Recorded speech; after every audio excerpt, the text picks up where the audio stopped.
Pemirsa, adanya pencemaran sungai akibat aktivitas legal drilling di Desa Tanjung Dalam menyebabkan kerusakan sungai dan ekosistem yang ada, sehingga merugikan banyak pihak, terutama warga yang menggantung hidupnya pada ekosistem sungai.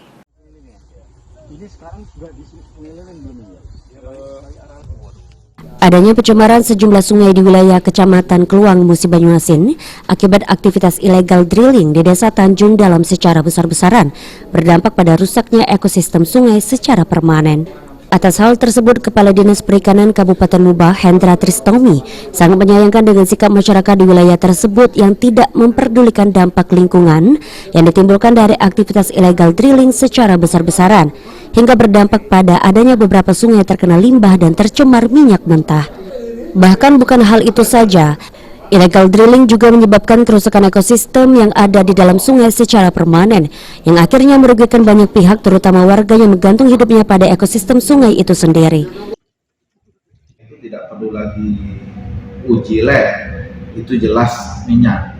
Kalau sudah ada pencemaran itu jelas ikan mati, lingkungan habitat sungai itu tercemar, sehingga ya nelayan kehilangan pencarian. Sampai detik ini pun sudah banyak laporan ke kami terkait hal ini. Itu saya minta pihak-pihak terkait, terutama Pertamina, untuk segera menyelesaikan masalah ini.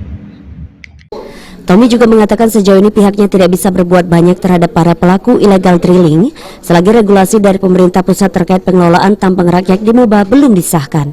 Rozi Iskandar, PAL TV.